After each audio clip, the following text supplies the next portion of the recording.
आज जो हम प्रॉब्लम डिस्कशन करने जा रहे हैं JEE advance point of view से अच्छा क्वेश्चन है। क्वेश्चन का बैकग्राउंड अच्छा है। बहुत फेमस टाइटल है क्रूटोब, उससे क्वेश्चन हमने चूज किया है। हम इसमें बेसिक एनएलएम के एप्लीकेशन को यूज करके बनाएंगे क्वेश्चन को।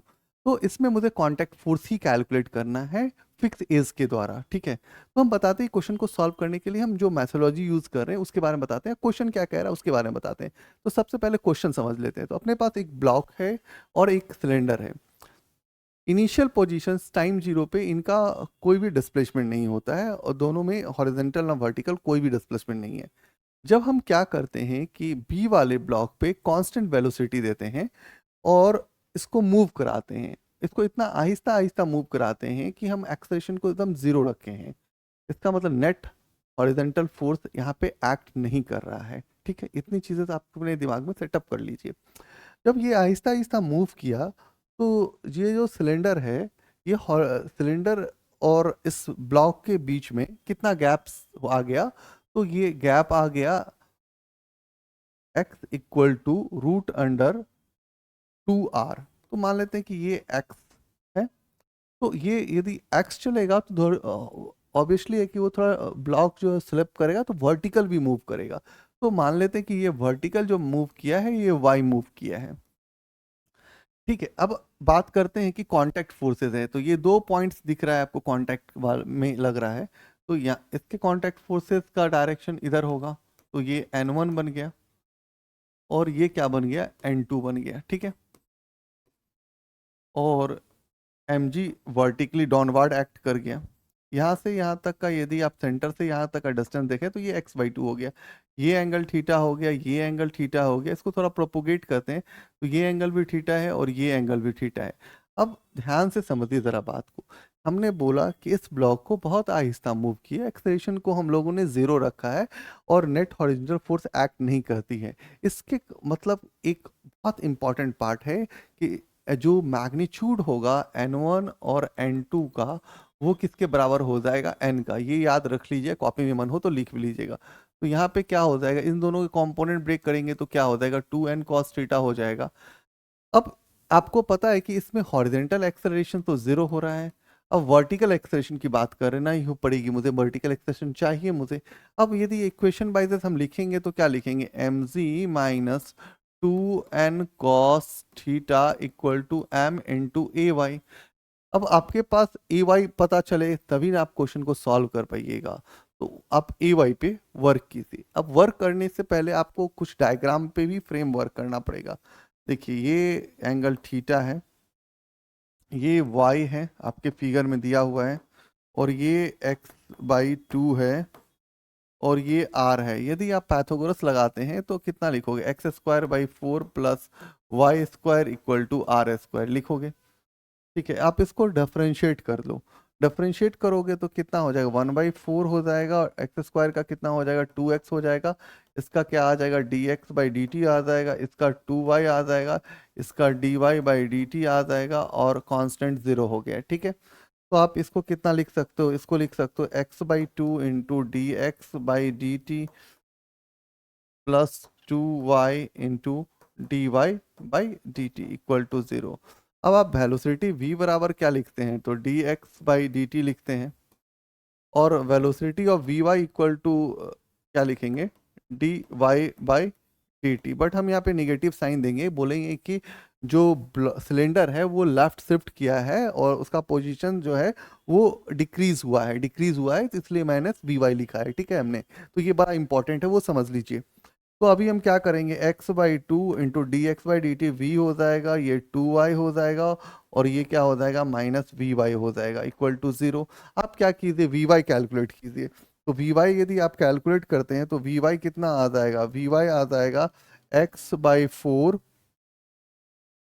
y इंटू v आ जाएगा। ठीक है, तो ये आपके पास आ गया। अब vy यदि निकाल लिए हैं तो अब आपको क्या करना होगा कि x तो पता है, y नहीं पता है। तो y कैसे निकालते हैं, तो y एक बार आप निकाल लीजिएगा। तो y कैसे निकालोगे आप भाई, तो आप आगे बढ़ते हैं हम लोग। तो अभी क्या है ना कि हमें y निकालना है। तो मेरे को पता है पाइथागोरस के हिसाब से यदि हम देखें तो मेरे पास पाइथागोरस के हिसाब से x² by 4 plus y² equal to r² है। क्लियर है। आपका इसका वैल्यू दिया हुआ है, x इक्वल टू क्या दिया है, √2r दिया हुआ है, क्लियर है। तो ये कितना हो जाएगा, 2r स्क्वायर हो जाएगा बाई 4 हो जाएगा, प्लस वाई स्क्वायर और आर स्क्वायर हो जाएगा। इसको इधर लेके आइए, कैंसिल कर लीजिए। तो ये R square by 2 minus R square, क्या ठीक है ना दी, काटे हैं ना, आर स्क्वायर बाई 2 है। इसको नहीं, एक काम कीजिए, वाई स्क्वायर ऐसे ही रहने दीजिए, R square minus R square by 2 कर लीजिए, ज़्यादा इजी होगा। तो वाई स्क्वायर क्या हो जाएगा, 2r² minus R square by 2 हो जाएगा। तो वाई स्क्वायर इक्वल टू क्या हो जाएगा, आर स्क्वायर बाई 2। तो वाई बराबर क्या हो जाएगा, आर बाई 2। और थीटा यदि निकालना चाहेंगे तो हम यहाँ से फिगर देख लेते हैं एक बार। थीटा निकालना है तो ये एंगल थीटा है, इसी को कैलकुलेट करना हो तो ये x/2 है, ये वर्टिकल है y है, और ये आपका r है। तो आप sine theta equal to perpendicular, perpendicular कितना हो जाएगा, x/2 perpendicular by hypotenuse r। तो आप यहाँ लिखोगे sine theta equal to x का मतलब √2r बाई 2r कर लीजिए, ठीक है ना। r कैंसिल हो जाएगा, तो ये कितना हो जाएगा, 1/√2। तो थीटा कितना हो जाएगा यार, 45 डिग्री। ये सब चीज़ें तो आप कर ले सकते हैं। तो आपको एक्स और वाई का तो पता चल गया। अब आप आइए कि आप बोलते हैं कि वेलोसिटी ऑफ वी वाई जो है वो कितना है, x by 4y into we है। तो आप इसको ऐसे लिख लीजिए, वी वाई, इसको लिख लीजिए v/4 लिख लीजिए, ठीक है। इसको x इंटू वाई 1/y कर लीजिए, इसको u मान लीजिए, इसको v मान लीजिए, इसको डेरिवेटिव निकालिए। तो डेरिवेटिव निकालिएगा तो आपको थोड़ा फायदा होगा। फायदा क्या होगा वो बताते हैं कि वेलोसिटी ऑफ वी वाई है। अब आप यहाँ पे क्या कीजिए, क्वेश्चन में वी वाई आप निकालिएगा तो आप एक्सेलरेशंस के बारे में थोड़ा प्लान आउट कीजिए। तो ठीक है, वेलोसिटी और यहाँ पे एक्सेलरेशन इक्वल टू क्या लिख सकते हैं, dv/dt, हाँ या ना, एक्सप्रेशन ऑफ ए वाई। तो ए वाई बराबर क्या हो जाएगा, देखिए v/4 को ऐसे ही छोड़ दीजिए, x into d1/y by D Y into dy/dt plus plus, अब क्या हो जाएगा, x है तो 1/y बाहर आ जाएगा, तो dx/dt कर सकते हैं, एकदम क्लियर कॉन्सेप्ट है। अब ए वाई इक्वल टू क्या हो जाएगा, v/4 इक्वल टू एक्स, और ये हो जाएगा -1/x² वाई स्क्वायर हो जाएगा, और यहाँ हो जाएगा dy/dt plus 1/y into dx/dt। ये बहुत फैमिलियर है आपके लिए, इसमें मुझे बहुत ज़्यादा वो नहीं लग रहा है कि चैलेंजेस होगा। तो यहाँ से dy/dt माइनस वी वाई होगा, तो यहाँ से माइनस माइनस का जाएगा तो x हो जाएगा, वाई स्क्वायर आ जाएगा, वेलोसिटी वी वाई आ जाएगा, प्लस 1/y, और dx/dt मतलब v हो जाएगा। आपको पता है ना कि यहाँ पे वी वाई हमने माइनस लिखा था, इक्वल टू dy/dt लिखे थे ना। तो उसी उसी क्लियरिटीज को हम लोग यहाँ पे यूज किए हैं, यहाँ पे तो माइनस वाला टर्म को कैंसल आउट कर लिए, ठीक है। अब यहाँ पे ए वाई बराबर क्या हो जाएगा, एक्स वाई स्क्वायर v, और इधर हो जाएगा वी वाई, प्लस इधर हो जाएगा v, यहाँ पे dx/dt है ना, तो v स्क्वायर हो जाएगा, और ये कितना हो जाएगा, 4y हो जाएगा। अब आप क्या कीजिएगा, वी वाई का वैल्यू सब्स्टिट्यूट कीजिएगा, और वी वाई का वैल्यू सब्स्टिट्यूट करिएगा तो वी वाई आपने ये निकाला है।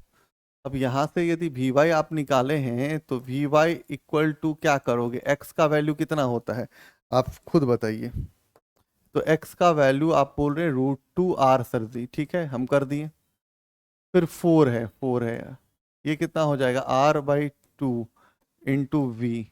तो वेलोसिटी ऑफ वी वाई जो हो जाएगा वो कितना हो जाएगा, v/2 हो जाएगा। कैलकुलेट करिएगा, वेलोसिटी ऑफ v/2 हो जाएगा। तो यहाँ पे आप क्या कर सकते हैं, v/2 लिख सकते हैं, और ये जो यहाँ पे v है और यहाँ v स्क्वायर है, और x का वैल्यू आपको यहाँ पे डालना होगा। ये सब चीज़ आप डालिएगा तो आप ए वाई निकालिएगा। तो इतना मैं नहीं करता हूँ। ए वाई बराबर क्या हो जाएगा, वी स्क्वायर बाय √2r आ जाएगा। देखिए आप समझिए ज़रा, x का वैल्यू पता है आपको, y का वैल्यू पता है, v है और vy है। vy किसके टर्म में, v के टर्म में, ठीक है। उसके बाद वी स्क्वायर और 4y है, तो आप इससे पूरा कैलकुलेट, इसमें पूरा वो डेबिट कीजिएगा, तो ए वाई का वैल्यू आ जाएगा वी स्क्वायर बाय √2r।